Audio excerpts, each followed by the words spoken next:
Yeah, You know. How are you? Nice win, Coach. Good win for us. It was good from the standpoint that it was ugly in the first half, and it easily could have been a trap game.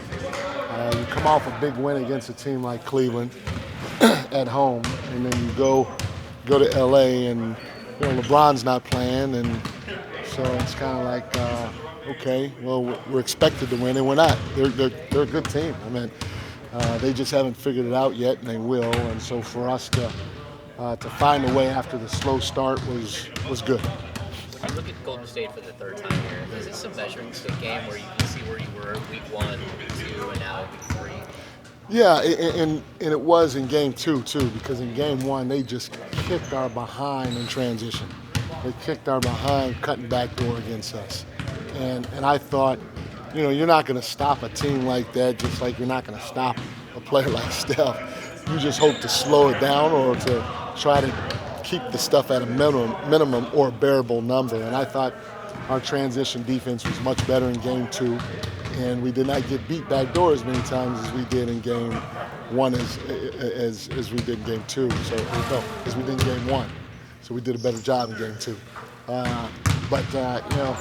Game 3, playing them this close, yeah, there's some things that we'll look at to see if we could do a better job in. Obviously, try not to let Steph go off for 47 or 57 or whatever he had against us would be a start.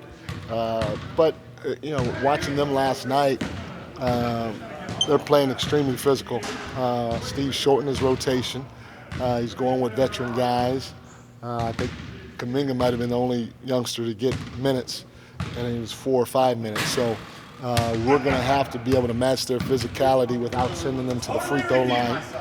And we're going to have to be able to deal with their physicality by not turning it over or us playing on our heels because they're up in us. Do you like the way you guys have responded from, those frustrating games with you under control, coming out in the next game and kind of playing? For sure, because again, all the players obviously are human, and they're emotional, and even if it's not shown outwardly, it's subconscious, and so very easily they could have had carry over to the next game or continue to complain or bitch or whatever it is, and they didn't. They just laced them up and got ready for the next practice, or laced them up and got ready for the next game, and they let me handle it. So that was really good to see. Well, when Keegan's going through something like he is away from the court, how do you approach your role as coach and just addressing that or not addressing that, or just how do you talk about that with him or not? Well, yeah. So obviously we're aware of it, but it's a personal family matter, and they have a strong family unit. Led by their dad and mom, and so they're going to make decisions on that, and it's my job as coach, it's our job as an organization, just to support them in whatever way we can, and so that's all we want to do is support him. He's a rookie, so he's going to have some ups and downs. Obviously, there are real life issues that may come into play, like now, and he just needs to know that nothing's going to change. You're still going to be out there. If you're not playing well, you may sit for a little bit, but you're going to get a chance to go back out there again. And if there's anything else we can do while you're going through that, we'll be here for you. You've talked to us about I thought that was a Harley hat. I was like, okay, you ride? Golf, that's it. Okay. It's close. Golf ride. Right, yeah. Okay, so sorry. You've talked to us about your 5 staples on each end of the floor, specifically on offense. How impressed have you been at your guys picking that up? Pretty good. I got to give coaches credit. I got to give the players the most credit because they've worked their tail off and they've bought in and they're trying to do what we're asking them to do. And the neat part about it is I think they could see that it's helping a little bit. That's the good thing, because you could talk and teach until you're blue in the face, and if you don't have results, and the results doesn't always mean that you got to win. A win every once in a while helps with the belief. But if they see results on how the game can be easier for them as individuals and for us collectively as a group, then the buy-in just continues to get higher and higher and higher. And so I am impressed that that they've taken on a lot of the characteristics that we've asked them to this early in the season. Would have been cool to see, but can you explain the thought process of a silent practice and what was the challenge there? Yeah, again, I learned a lot from Steve, and that was something that I picked up from him. We can play a whole game without making a play call, and just based on our concepts, get into a lot of different actions that are hard to guard.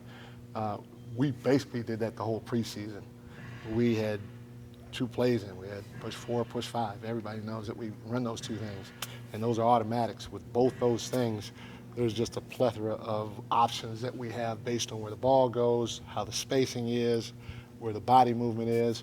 And so today, because we've added some actions out of those sets, I wanted to get back to just, hey, we don't need to make a play call.